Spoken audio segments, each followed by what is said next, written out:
Betty White is a true Hollywood legend with a career spanning 7 decades. Betty was a pioneer of early television, known for her extensive work in the entertainment industry and for being one of the first women to work both in front of and behind the camera. She was also known to have a witty, comedic, and sweet personality, and was loved by her co-stars and the masses alike. Though we have lost this treasured person in our life on December 31st, 2021, we would like to bring homage to her extensive and prolific work, as well as her colorful life. Hi, welcome to YouWannaWatch, and in this video, we're going to talk about the life and legacy of Betty White.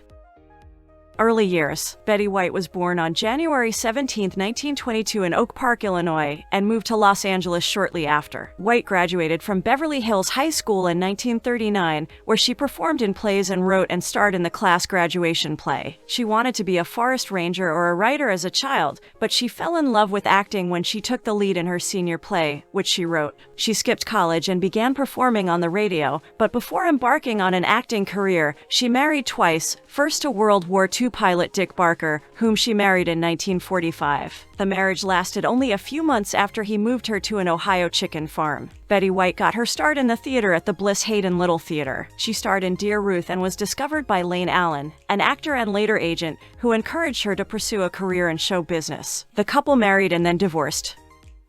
TV debut. Betty White made her television debut on Al Jarvis' Hollywood on Television in 1949, and she took over as host after he left. In the 1950s, she appeared in 2 short-lived sitcoms, one of which was Life of Elizabeth, her first sitcom, which aired in 1952. In 1954, she also had a variety show that featured a black tap dancer named Arthur Duncan as a regular. Despite the fact that this was unusual at the time, and she was under pressure to remove him from the show, White refused. White was Duncan's biggest influence on his career, as she produced The Betty White Show at a time when female producers were extremely rare. Betty White appeared on a variety of shows in the 1960s, including To Tell the Truth, I've Got a Secret, The Match Game, and What's My Line? But she was best known for her appearance on Password, where she met the show's host, Alan Ludden. The couple married in 1963 and remained so until Ludden's death in 1981. They never had children together, and White raised Ludden's 3 children from a previous marriage. The Mary Tyler Moore Show was the first of White's 3 successful sitcoms. From 1973 to 1977, she played Sue Ann Nivens. The second was The Golden Girls, on which she appeared as Rose Nylund from 1985 to 1992. The third was Hot in Cleveland, where she reprised her role as Elka Ostrovsky from 2010 to 2015. The 3 sitcoms span not only decades but also generations. While she worked steadily over the years, White's career caught fire again in 2010. She appeared in a humorous candy bar ad during that year's Super Bowl, which quickly became an audience favorite. Thanks largely to a Facebook campaign, that May White became the oldest person to host Saturday Night Live. She was initially reluctant to do the show, explaining to Newsweek that it was the scariest thing I've ever done.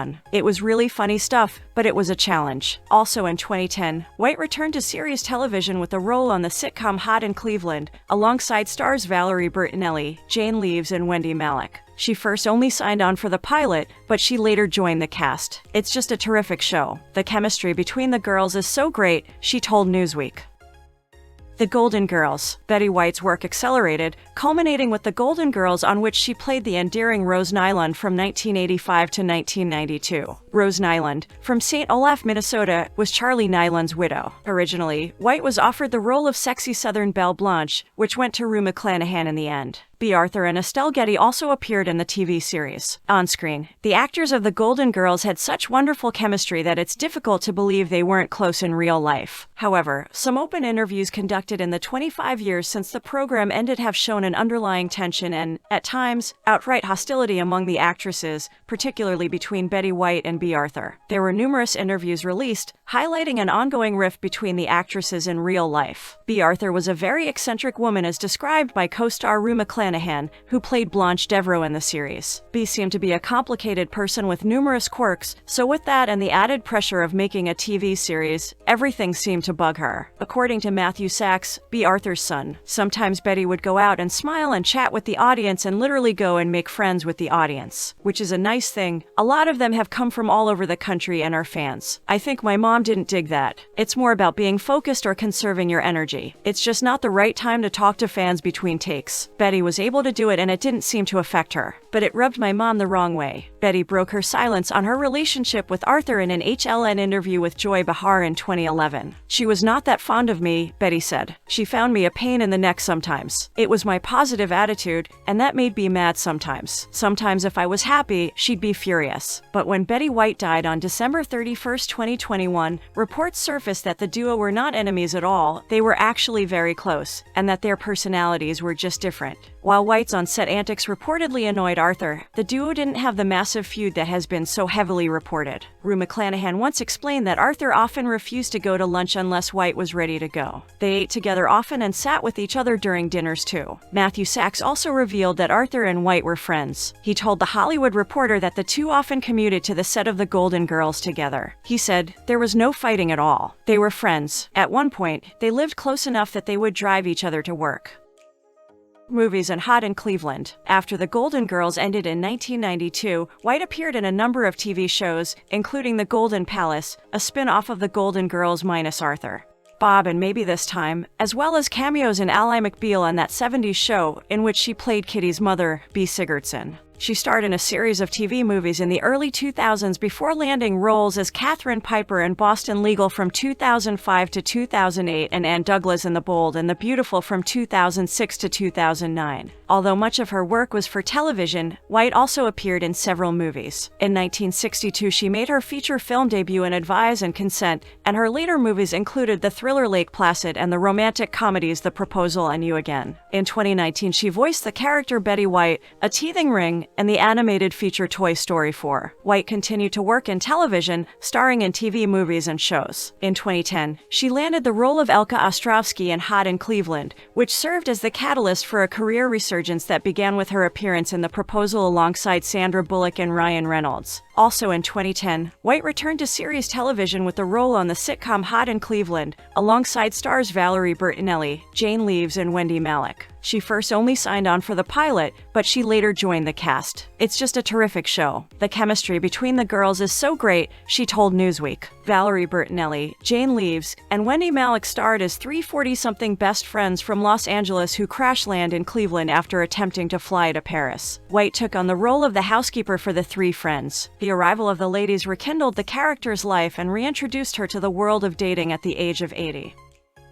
Later career. In addition to her work in Hot in Cleveland, she also hosted Betty White's Off Their Rockers. This hidden camera show, which aired from 2012 into 2017, featured a mature set of merry pranksters who play jokes on younger generations. White picked an Emmy Award nomination for her work on the show in 2012. That same year, White celebrated her 90th birthday with all-star television special. Ellen DeGeneres, Mary Tyler Moore, Carl Reiner, Tina Fey, and Ed Asner were among the many celebrities who helped honor White on the program. In August 2018, PBS aired Betty White, First Lady of Television. The retrospective looked back at her 80-year career in show business, highlighted by her early variety series work, her standout roles on The Mary Tyler Moore Show and The Golden Girls, and her resurgence as a sharp-tongued senior in her later years. Awards and achievements. She won 5 Primetime Emmys, 1 Competitive Daytime Emmy, a Los Angeles Regional Emmy, and a Lifetime Achievement Daytime Emmy during her career. In 1995, she was inducted into the Television Academy Hall of Fame, and in 2010, she received a Screen Actors Guild Lifetime Achievement Award. In 2014, Guinness World Records named her the woman with the longest career in television. At the Emmys in 2018, one of White's last in-person appearances, she said, "It's incredible that you can stay in a career this long and still have people put up with you. I wish they did that at home." She considered herself born a cockeyed optimist. Her carefree attitude came from not taking things and herself too seriously. We are nearing the end of our video, but before we proceed, we would like to ask you to please like and subscribe to our YouTube channel at www.youtube.com/c/YouWannaWatch2022 and follow us on our Facebook page at www.facebook.com/YouWannaWatch. Okay, now back to the story. Advocacies. Betty White not only provided the world with laughter and joy through her acting but was also known for her deep love for animals. Throughout her life, she created Bet's Pets, a fan club intended to help animal charities. She often supported fundraisers for animal welfare organizations, such as the Morris Animal Foundation and American Humane Society. White was not only known for her role as an advocate for animals and against animal cruelty, she was passionate about diversity and inclusion as well. In 1954, she took a public stance against racism when she went against complaints about having a black performer on her TV show. She continued to take a stand as she fought for LGBTQIA+ rights over the years. Starring with queer characters in The Golden Girls, Betty White later spoke about the right to marriage equality in 2014. In 2018, she continued her support over disability rights as a top donor for Guide Dogs for the Blind.